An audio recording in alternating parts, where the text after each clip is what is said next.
NVN के दोस्तों, कमाल की बात में स्वागत, खुशामदीद, नमस्कार, सलाम, वेलकम।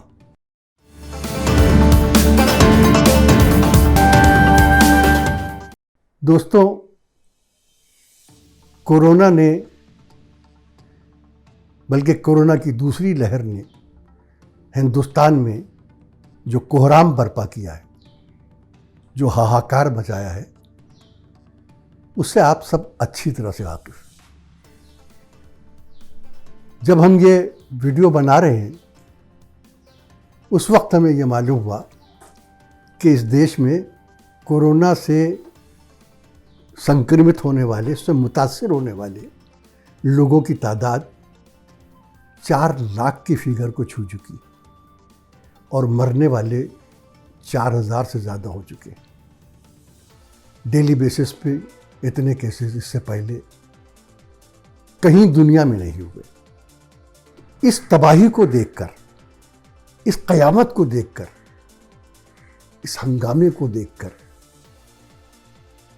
और भारत वासियों की हालत को देखकर, कोई ऑक्सीजन की कमी से, कोई वैक्सीन की कमी से, कोई रेमडेसिविर दवा की कमी की वजह से अपनी जान की बाजी हार रहा है, ये सब देखकर सारी दुनिया का दिल पसीज गया है। लेकिन आप जानते हैं कि जो मोदी जी के अंधभक्त हैं, वो क्या कह रहे हैं? वो ये कह रहे हैं कि मोदी जी दुनिया में इतने पॉपुलर हैं, इतने मकबूल हैं, इतने लोकप्रिय हैं कि दुनिया का हर देश हमारी मदद करने के लिए एक दूसरे से बाजी ले जाना चाहता है। यह मोदी जी की पॉपुलैरिटी का नतीजा है। हमने जब ये सुना, बीजेपी की आईटी सेल की तरफ से ये बात बताई गई, तो थोड़ी देर के लिए तो हम भी सन्नाटे में आ गए।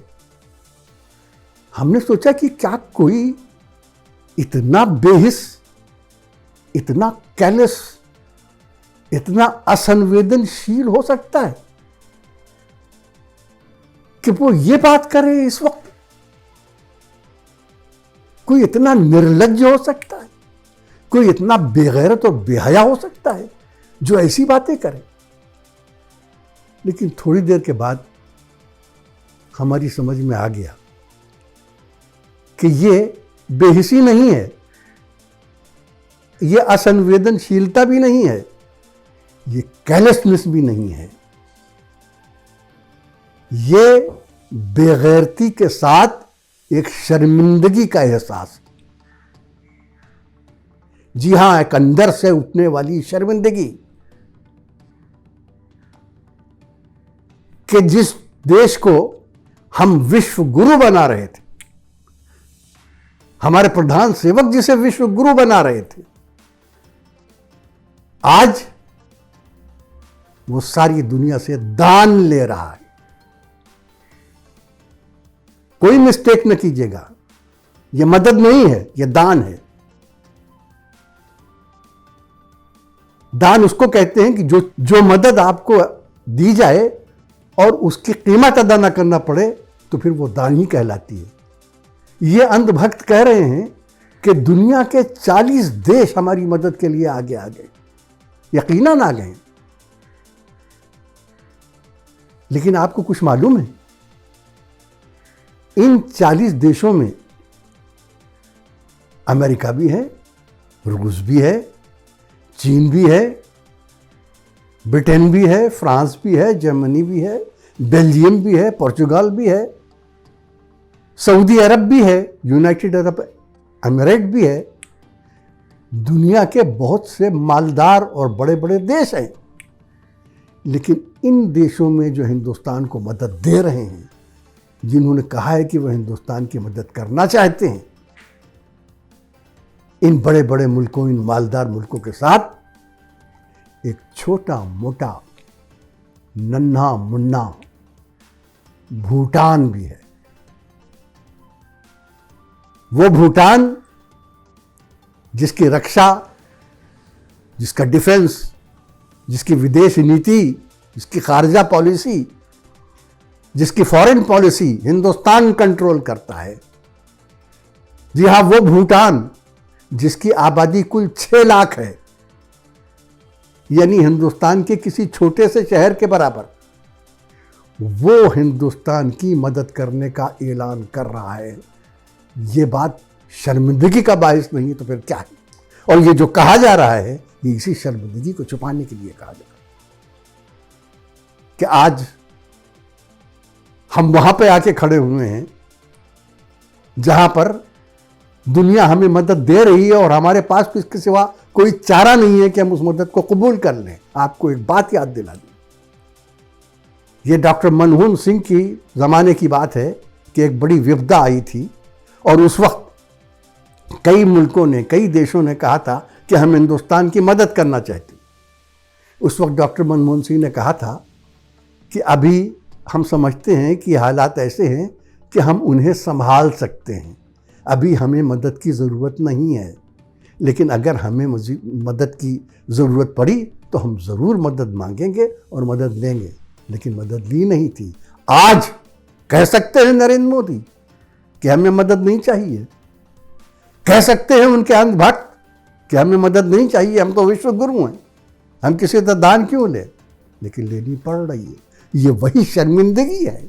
इस शर्मिंदगी को मिटाने के लिए वो ये कह रहे हैं कि हमारे मोदी जी की पॉपुलैरिटी की वजह से दुनिया हमें करीब आ रही है। हरगिज़ नहीं। आप देख रहे हैं कि वर्ल्ड मीडिया क्या रिपोर्ट कर रहा है, और वर्ल्ड मीडिया जब मैं कहता हूं तो सिर्फ मैं अमेरिका का न्यूयॉर्क टाइम्स, वॉशिंगटन पोस्ट और लंदन का गार्डियन नहीं कहता हूं, मैं उन मुल्कों के मीडिया की बात कर रहा हूं जो हिंदुस्तान के बहुत अच्छे दोस्त समझे जाते हैं। मैं ऑस्ट्रेलिया की बात कर रहा हूं जो चीन के खिलाफ नाकाबंदी में क्वाड कंट्री में हमारे साथ है।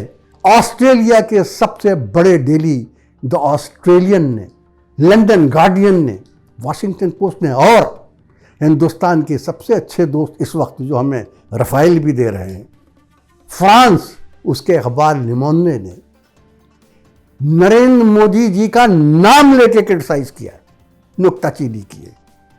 ये कहा है, ये लिखा है कि उनके जो आज हिंदुस्तान के हालात हैं उसकी अकेली जिम्मेदारी नरेंद्र मोदी के सर पे है, क्योंकि उनका ये मिसमैनेजमेंट है, उनके सरकार की मिसमैनेजमेंट है, उसकी कुशासन है, उसकी बदइंतज़ामी है कि हिंदुस्तान इस हाल पे पहुंच गया है। ये बात उन मुल्कों के अखबार कह रहे हैं जो हमारे दोस्त हैं और उनका नाम लेके, और ये भी कह रहे हैं कि ये सब इस वजह से हुआ कि नरेंद्र मोदी जी को घमंड है, वो हिंदू राष्ट्रवाद के चक्कर में पड़े रहते हैं। वो इस वक्त जबकि उनको सबसे ज़्यादा ज़रूरत थी कि वो ये देखते कि कोविड से कैसे निपटा जाए, वो रैलियां कर रहे थे और रैलियों में भीड़ देखकर खुश हो रहे थे। ये सब लिखा गया है, ये सब उन अखबारों में लिखा गया है जिनका मैंने जिक्र किया। और ये शर्मिंदगी और ये खिसियाहट ये मोदी भक्तों तक महदूद नहीं है, उन तक सीमित नहीं है। खुद मोदी सरकार जो है वो इस खिसियाहट का शिकार है।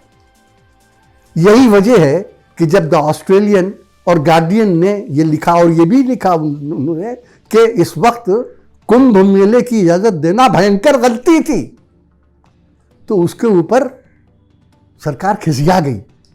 और हमारे जो फॉरेन मिनिस्टर हैं, हमारे विदेश मंत्री, हमारे वजीर खारजा सुब्रमण्यम जयशंकर, वो क्या कहते हैं? वो कहते हैं कि हमने अपने तमाम एम्बेसडर से, अपने तमाम जो हमारे दुनिया में एम्बेसीज हैं, उनसे कहा है कि मीडिया की इस ऑनस्लॉट का, मीडिया के इस हमले का मुकाबला किया जाए और उन्हें जवाब दिया जाए और बताया जाए कि ये सब बातें बेबुनियाद हैं।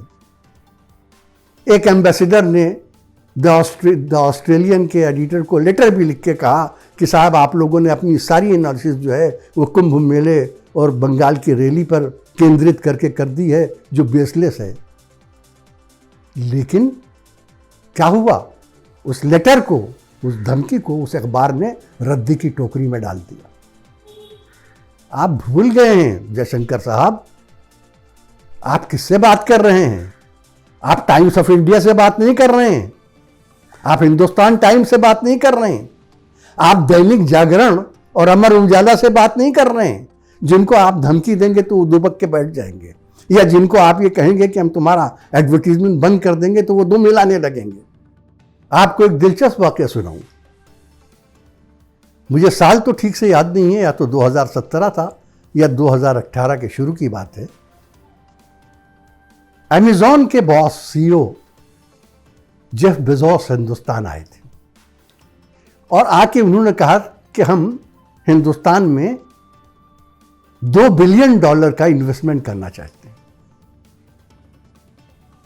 तो उस वक्त पीयूष गोयल, जो मुझे याद नहीं कि वो किस डिपार्टमेंट के मिनिस्टर थे, मोदी सरकार का एक मामला ये भी है कि उनकी जो कैबिनेट है उसमें अमित शाह, राजनाथ सिंह और निर्मला सीतारमण के अलावा कौन किस डिपार्टमेंट का मंत्री है किसी को नहीं मालूम। तो मुझे भी याद नहीं कि किस डिपार्टमेंट के वो मंत्री थे, लेकिन उन्होंने ये कहा था कि जेफ बेजोस साहब अगर यहाँ इन्वेस्टमेंट करेंगे तो हम पर कोई एहसान नहीं करेंगे, क्योंकि उन्हें बड़ा फ़ायदा यहाँ से मिलता है। तो लोगों को ज़रा हैरानी हुई थी कि बाहर से आने वाला, एफडीआई लाने वाला, यहाँ पर पैसा पूंजी लगाने वाला, सरमाया लगाने वाला कोई कह रहा है कि मैं सरमाया लगाऊंगा, और उसको जवाब ये दिया जा रहा है कि आपको हम पर एहसान नहीं करेंगे। बड़ी अजीब सी बात थी। उसके अलावा भी जेफ बेजोस ने यह कहा था कि वो प्राइम मिनिस्टर नरेंद्र मोदी जी से मिलना चाहते हैं, मगर उन्हें मिलने का वक्त भी नहीं दिया गया। तो लोगों को बड़ा अचंभा था कि ये सब क्यों हो रहा है। तो बाद में मालूम हुआ कि ये जो जेफ बेजोस हैं वो सिर्फ अमेज़न के मालिक नहीं हैं, वो वॉशिंगटन पोस्ट के भी मालिक हैं।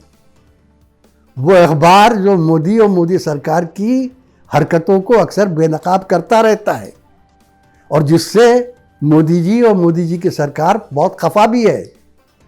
उससे ये कहा गया कि आप वॉशिंगटन पोस्ट से कहिए कि वो मोदी सरकार और मोदी जी के खिलाफ लिखना बंद कर दे। तो उसने जवाब दिया कि सर जी, मैं वॉशिंगटन पोस्ट का मालिक ज़रूर हूँ, लेकिन वॉशिंगटन पोस्ट की एडिटोरियल पॉलिसी क्या होगी वो मैं नहीं जानता, ना मैं बनाता।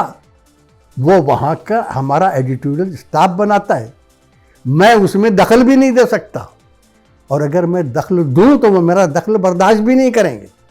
तो माफ़ कीजिएगा, मैं ये नहीं कर पाऊँगा। तो मैं फिर एक मर्तबा कह दूँ, सुब्रमण्यम जयशंकर जी, आप डांट रहे हैं फॉरेन प्रेस को, लेकिन एक बात फिर बता दूँ, ये न्यूयॉर्क टाइम्स है, ये वॉशिंगटन पोस्ट है, जो ट्रंप से नहीं डरा तो आपसे क्या डरेगा। ये वो मीडिया है जिसका दुनिया में एक मर्तबा है, एक दबदबा है, एक एतबार है। आज की वीडियो में बात यहीं ख़त्म करते हैं दोस्तों। जल्द मिलेंगे, फिर मिलेंगे।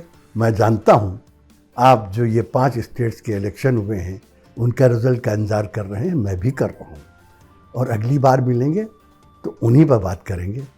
तब तक के लिए हसन कमाल, आज़म शहाब, डॉक्टर सलीम और NVN की टीम को इजाज़त दीजिए। जय हिंद, खुदा हाफिज़।